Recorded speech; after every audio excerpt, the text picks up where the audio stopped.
শিল্পোন্নত দেশগুলোর জোট G7 নেতাদের বৈঠক যখন চলছে, ঠিক সে সময় বিক্ষোভে উত্তাল কানাডার আলবার্টার ক্যালগেরি শহর। পাশের কানানাস্কিস শহরে সরকার ও রাষ্ট্রপ্রধানরা মিলিত হয়েছেন। এই আয়োজনকেও অর্থনীতির জন্য ব্যয়বহুল বলছেন অনেকে।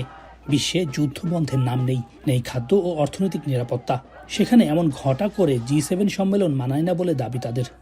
We need to stand next to people who are less fortunate and people who need our support, like the Palestinians in Gaza and the Palestinians in the occupied territories of Israel. We must be brave enough to use it to create a better world, because courage, just like fear, is inherited. অন্যদিকে মার্কিন president Donald Trump তার স্বভাবসুলভ আচরণেই চলমান বিভিন্ন বিষয়ে কথা বলেন। উল্লেখ করেন, শুল্ক ব্যবস্থাই তিনি কার্যকর রাখবেন। তবে আগামী 30 দিনের মধ্যে কানাডার সঙ্গে একটা বাণিজ্য চুক্তির অঙ্গীকারও করেন তিনি। I think we have different concepts. I have a tariff concept. Mark has a different concept, which is something that some people like. But we're going to see if we can get to the bottom of it today. I'm a tariff person. I've always been a tariff. It's simple, it's easy, it's precise, and it just goes very quickly.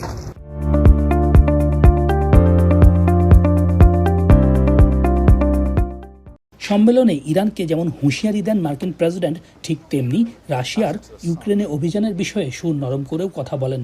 এছাড়া রাশিয়ার পাশাপাশি চীনকেও এই জোটে যুক্ত করার আভাস দেন। ফ্রান্সের president Emmanuel Macron বলেন, যুক্তরাষ্ট্র যুদ্ধবিরতি কার্যকরে ভূমিকা রাখতে পারে। ফ্রান্স এতে সমর্থন করে। The G7 used to be the G8. Barack Obama and a person named Trudeau didn't want to have Russia in. And I would say that that was a mistake, because I think you wouldn't have a war right now if you had Russia in. And you wouldn't have a war right now if Trump were president 4 years ago. But it didn't work out that way. But it used to be the G8, and now it's, I guess, what's that, 8 years ago, it switched over. They threw Russia out. Et encore plus contre la population civile cesse. Rien ne les justifie, rien. Et elles sont, elles, absolument intolérables. Et ensuite, dès que le cessez-le-feu sera obtenu, et je pense que les annonces qui ont été faites par le président Trump sont tout à fait positives, et le rôle...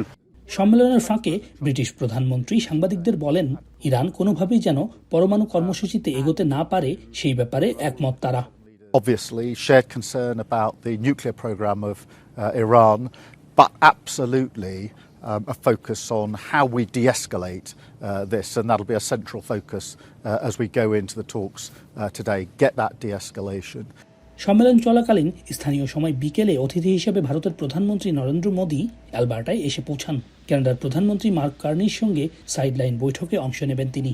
আলোচনা করবেন Ottawa নয়াদিল্লির বাণিজ্য সম্প্রসারণের বিষয়ে। সৈয়দ ইফতেখার, এখন, Canada.